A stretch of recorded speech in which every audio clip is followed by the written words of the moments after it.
इस खास करके? जैसे परसों हम सुबह में ही 3 बजे भोर में वहाँ से आए हैं, और कल परसों से फिर सुबह में शाम में मतलब फोन आया कि आपको गाड़ी का अरेंजमेंट करना है, आपके ऑफिस से फोन आया है। छुट्टी भी मतलब नहीं मिल पाता? नहीं मिलती, वो आपको फोन से मैनेज करना पड़ेगा। इतना आपका लिंकअप होना चाहिए, उतना आपका व्यवहार अच्छा होना चाहिए कि फोन कर देने से आदमी कुछ भी जो भी आपका जरूरत हो या काम हो उसको आदमी कर दे। तो जरूरत था हमको लगा कि अब जाना पड़ेगा, लेकिन फोन करने से करीब करीब मेरा काम हो गया। तो अब तो इस टेलीफोनिक का भी हो गया कि फोन से सब व्यवस्था हो गया है कि आप वीडियो कॉल के द्वारा भी जो भी जरूरत है उसका पूरा कर सकते हैं। तो उसके लिए आपका प्रेजेंस ऑफ माइंड, आपका व्यवहार, ये आपको हमेशा कहीं ना कहीं मोटिवेट और ये करेंगे, आपको सपोर्ट करेंगे। क्योंकि आपके व्यवहार कथनी करनी सब एक है। वैसा नहीं कि किसी को कुछ प्रॉमिस किए, बात कुछ हुआ और आप बाद में उससे मुकर गए, तो आपको एक बार तो काम चल जाएगा, बार बार काम नहीं चलेगा। तो आपका ये इंटीग्रिटी होना चाहिए कि जो हम बोल रहे हैं कर रहे हैं, बोलने पर आपका कंट्रोल। प्रशासनिक में एक चीज़ और है कि जो आप सोच रहे हैं, बोल रहे हैं, कर रहे हैं, इसमें एक रूपता होनी चाहिए। नहीं तो गाली सुनने के लिए भी तैयार रहिए, और उसके अलावा तो जो आपके जॉब के एक के ऊपर एक है, इसमें तो आप एकदम ये नहीं है। मतलब देखने में बाहर से आपको लगता होगा जो भी मतलब उसको क्या बोलते हैं, आजकल रील्स का जमाना है, दिखावा का है, तो एक दिखावा लग सकता है कि गाड़ी से है, साथ में फोर्स है वो हम बहुत है। लेकिन जब उस चीज का आपको झेलना पड़ेगा, उतनी सारी चीज मिलने के बाद जिम्मेवारी भी आपकी उतनी ही बढ़ जाती है। साथ साथ ये भी ध्यान रखना होता है कि आप जितने बड़े पोस्ट पर जाते हैं उतनी आपकी जिम्मेवारी है। डीएम साहब ये सबको एसपी साहब को मतलब छुट्टी नहीं मिलता है कभी भी, त्योहार में खास करके नहीं। वो लोग जिले में रहते हैं क्योंकि कुछ भी हुआ तो जिम्मेवारी सबसे पहले उन्हीं पे आती है, उसके बाद नीचे की ओर आती है। हालांकि जितने ऊपर आप हैं, आपकी जिम्मेवारी है कि आपको केवल मैनेजमेंट देखना, उनको करना नहीं है, डायरेक्शन देना है। और उस डायरेक्शन को मिड लेवल पे जो है ऑफिसर्स, उनको जिम्मेवारी है कि सब करके देना। और उसके नीचे जो भी है बस उनका काम है कि जितना बोला गया उतना कर देना है। लेकिन वो कैसे करना है ये मिड लेवल की जिम्मेवारी होती है कि इसको करना कैसे। जैसे हमें कल आया कि आपको 16 स्कॉर्पियो की व्यवस्था करना है, 16 को पिकअप करना है, 24 ट्रक करनी है, 24 बड़ी बस करनी है। अब वहाँ से आगे बस इतना कि आपको कर देना है। कैसे करना है मेरी जिम्मेवारी है। वहाँ ऑफिस में फोर्स है नहीं है, बस उसको बता देना है कैसे करना है, नहीं करना है। अगर नहीं हुई तो जिम्मेवारी मेरी है कि क्यों नहीं हुई। वो नहीं देखेगा इस टाइम कोई भी आदमी कि आपको दशहरा के चलते बहुत सारा, जैसे बस ड्राइवर है, गाड़ी वाला है, सब छुट्टी में है, अपना घूम रहा है कहीं, अपना फैमिली के साथ है, परिवार के साथ है, वो आप ही को मैनेज करना है कि कैसे करना है। तो ये चीज़ें आपको तभी आएगा जब पढ़ाई के फेज में, सीखने के फेज में। ये केवल पढ़ाई को रटिए मत, उसको लर्निंग का समझिए, उसके द्वारा प्रॉब्लम सोल्विंग बनिए, डिसीजन मेकिंग का तरीका अपनाइए। डिसीजन मेकिंग बहुत बार आपको ऐसा मिलेगा कि ये भी करना है और ये भी करना है, और ये दोनों में से कोई बीच का रास्ता आपको जो कुछ बढ़िया लगे उसी को निकालना। तो आप ही का सोच है जो आप उस टाइम किसी पोस्ट पर रहिएगा या जो भी रहते हैं, या डेली रोजमर्रा की जिंदगी में भी आपको डिसीजन मेकिंग है, ये आपको प्रशासनिक में एक अच्छा स्थान दिलाएगा, एक अच्छा आपको ऑफिसर बनाएगा कि आप डिसीजन किस तरह से लेते हैं, सोचते किस तरह से, ये सब चीजें हैं। तो ये सोचने और समझने की क्षमता, सत्यनिष्ठा, इंटीग्रिटी, ये एक दिन में विकसित नहीं होता, उसके लिए एक लंबा टाइम है। आप पढ़ रहे हैं तो क्या पढ़ाई के साथ ईमानदारी पूर्वक पढ़ रहे हैं या टाइम पास कर रहे हैं, ये चीजें एक दिन में नहीं होगा। कि ऐसा नहीं है कि हमको पोस्ट मिल जाएगा। बहुत बार ऐसा होता है कि एग्जाम मतलब होता है कि ऑब्जेक्टिव है, मतलब आदमी रंग देता है, हो गया। तो ऐसा नहीं कि वहाँ हो जाने से मात्र से आप जॉब में कर दीजिएगा, संघर्ष कर दीजिएगा। जॉब का भी एक अलग संघर्ष है, उसको संघर्ष के लिए है कि आपकी अपनी सोचने की क्षमता, कैपेसिटी है, यही आपको वहाँ पे भी ये करेगा। तो हम तो यही बोलते हैं कि पढ़ाई जब है उसी दरमियान ये सब चीज़ें आनी चाहिए। डिसीजन मेकिंग है, डिसीजन कैसे लेना है, अभी आपको होगा कि अभी किस सब्जेक्ट को ऊपर रखना है, किस सब्जेक्ट को नीचे रखना है, होता है ना कि बस टाइम सीमित है, उसी टाइम पीरियड में हमको सभी सब्जेक्ट को साथ ले चलना है। या कुछ सब्जेक्ट होता है कि जो फेवरेट होता है, आसान होता है। हमें इंग्लिश जैसे मुश्किल लगा, हम इंग्लिश का मतलब ऐसा नहीं कि हमको मुश्किल लगा, हमको पढ़ने में इंग्लिश मन नहीं लगता, हकीकत दे रहा है, हमको नहीं मन लगता है। लेकिन फिर भी उसके साथ उतनी आपको बनाना पड़ेगा, क्योंकि आजकल देख रहे हैं कि सभी चीज़ें आगे के युग में तो और है।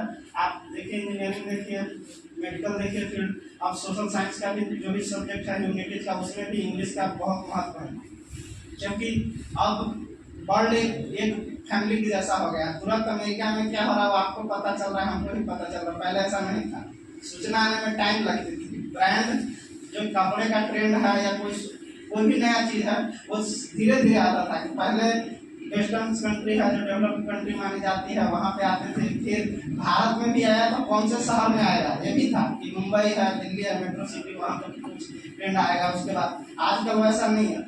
जो आप सैन फ्रांसिस्को में देख रहे हैं, न्यूयॉर्क में देख रहे हैं, वाशिंगटन डीसी में देख रहे हो, वो तुरंत के तुरंत आपको भी मिल रहा है, और जो मुंबई में हो रहा है वो आपको भी मिल रहा है तुरंत। तो क्या करना है नहीं करना है, इसमें तो लैंग्वेज तो कहीं ना कहीं बैरियर है। तो लैंग्वेज के बैरियर को आजकल इंग्लिश ही है जो आपको ये करेगा।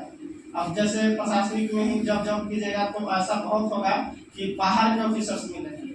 IAS में बहुत सारे हैं जो साउथ के, वो साउथ में कोई वो इंग्लिश में ही डायरेक्शन देंगे, इंग्लिश में ही बात करेंगे। तो उतनी आपको समझ होनी चाहिए कि हम कम्युनिकेशन कम से कम समझ जाए कि कहना क्या चाह रहे हैं। एग्जैक्ट आपको ग्रामर आया चाहे नहीं आए तो इंग्लिश का ये रहा, लेकिन मेरा थोड़ा कमजोर है ग्रामर के तौर पर, समझने के तौर पर नहीं रहा।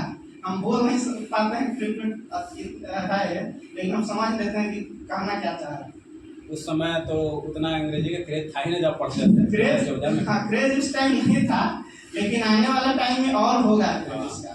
और बीपीएससी में बच्चों को बता दीजिए कि जैसे ये चीज में मोटर व्हीकल इंस्पेक्टर आपको पोस्ट मिला, तो उसमें ये मोटर व्हीकल इंस्पेक्टर एक पार्टिकुलर पोस्ट है। अच्छा। जो मैकेनिकल जो इंजीनियरिंग से आते हैं, मैकेनिकल या ऑटोमोबाइल, उन्हीं को मिलता है। हाँ। और इसमें हाइट का बैरियर नहीं है, 3 स्टार ऐसे बढ़ते हुए मिलता है, लेकिन इसमें हाइट का बैरियर नहीं। और हाँ, अगर हाइट रहता मेरा या अलग है तो फिर आप मतलब जनरल कॉम्पिटिटिव आता है ना बीपीएससी सिविल सर्विसेज, उसके तहत आप जा सकते हैं। और IPS है, सबका लिमिट है हाइट का, वो होना ही चाहिए। तो वो है इसमें जो है मैकेनिकल इंजीनियरिंग पॉलिटेक्निक से करता है। हाँ, इसमें फिक्स है कि आपको मैकेनिकल होना चाहिए। इसके अभी बाद बच्चे क्या लेते हैं पॉलिटेक्निक में जी? अभी सब नया सिविल इंजीनियर। हाँ, मैकेनिकल का इसमें कमा है, क्योंकि देखिए पहले मैकेनिकल का स्कोप PSU में था।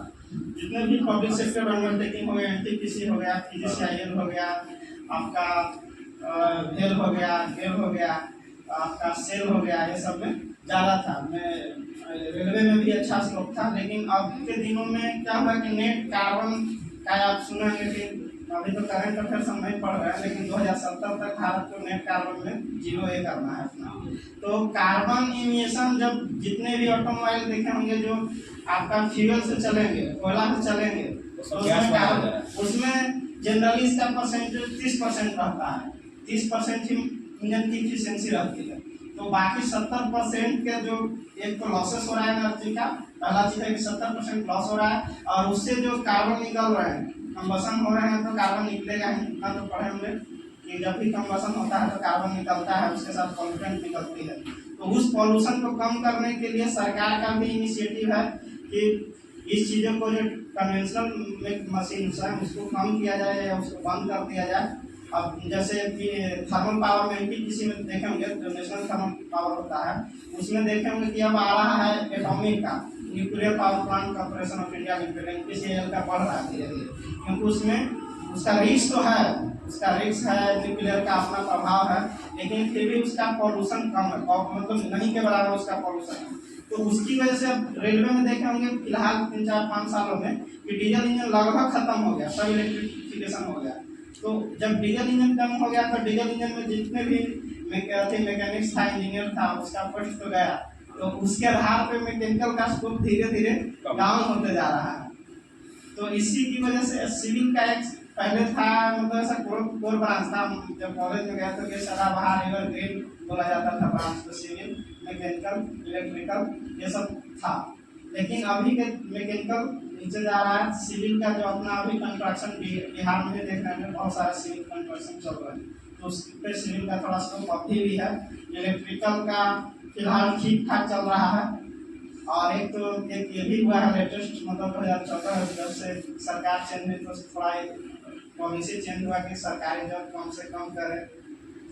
आउटसोर्सिंग को बढ़ाएं, ये सब देख रहे हैं सेंट्रल लेवल पे ज़्यादा ये है। तो उसकी वजह से भी ये हर सेक्टर का देखेंगे वैकेंसी कम होगा। बिहार में फिलहाल सरकार का वैसा है कि अभी देख रहे हैं टीचर मतलब 1 लाख 1.5 लाख इस तरीके से आ रहा है। पुलिस की वैकेंसी लगभग ठीक ठाक आ रही है लगातार।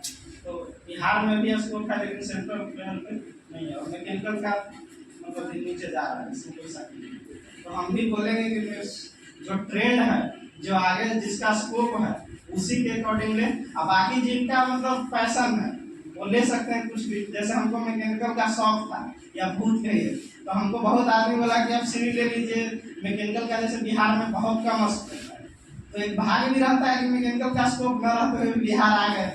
लगता नहीं था, मतलब बाद में ऐसा लगा हमको कि मैकेनिकल लिए हैं तो हमको बिहार में नहीं जॉब मिलेगा। जब क्योंकि जैसे शुरू में हमको लगा था कि हम बाहर करेंगे, लेकिन जब बाहर आप जाते हैं तो फिर लगता है कि घर का याद आता है। तो फिर लगा कि हमको बिहार में चलना चाहिए, तो उसके लिए हमको सिविल की तैयारी करना था बीपीएससी का। फिर ये वैकेंसी आया तो इसी में हो गया, तो फिर धीरे धीरे तो ये चीज़ें हैं। तो ये भी देख लेंगे कि बाद में बाहर का जो संघर्ष है, हमको कहाँ पे जॉब करना है, क्या है, और एक पैशन है। अगर आपका मन है कि हमको इसमें बहुत अच्छा कर रहे हैं और यही सब्जेक्ट हमको लेना चाहिए तो लेनी चाहिए। हम मानते हैं कि उसी सब्जेक्ट लेना चाहिए। कोई किसी के दबाव में या मतलब कोई बोल देता है कि इसमें इजीली नौकरी लग जाएगा, ऐसा कुछ नहीं। संघर्ष तो कहीं कहीं हर जगह सेम है, तो उसको समझ के अपना लेना चाहिए कि हम कौन सा। जैसे कोई हिंदी के प्रोफेसर बनना चाहता है, बिहार में तो नहीं लगता है कि हिंदी और इस टाइप का कोई पढ़ता है आदमी। इंग्लिश हिंदी बहुत कम पढ़ता है, बहुत कम। लेकिन ऐसा नहीं, अभी असिस्टेंट प्रोफेसर ये सब आया या बीपीएससी का टीचर में ऐसा तो हिंदी का बहुत कम मार्क्स रहा होगा, आप शायद देखे होंगे। तो कट ऑफ कम था, लेकिन बहुत बार यहाँ पे एक ट्रेंड चला हुआ है कि साइंस ही लेनी है। ऐसा कुछ नहीं कि साइंस से ही जॉब मिलेगी। असिस्टेंट प्रोफेसर है, जीआरएफ है, ये सब लैंग्वेज से भी। इंग्लिश और हिंदी का बहुत कम रहता है इसमें। अगर आगे चल के ग्रेजुएशन इंग्लिश हिंदी से करते हैं, कभी भी हम इसमें टीचर बन सकते हैं। प्रोफेसर बन जाओ तो लाख रुपए का पेमेंट होता है नेट क्वालिफाई करके। आपको एक मजेदार बात बता दें, आप तो शायद नहीं पता होगा, जो असिस्टेंट प्रोफेसर के जो बेसिक्स रहता है, जो उसका पे ग्रेड रहता है वो आईएएस से 1 लेवल ऊपर रहता है। पेमेंट के स्तर पर उसका आईएएस असिस्टेंट प्रोफेसर का पेमेंट ज़्यादा रहता है।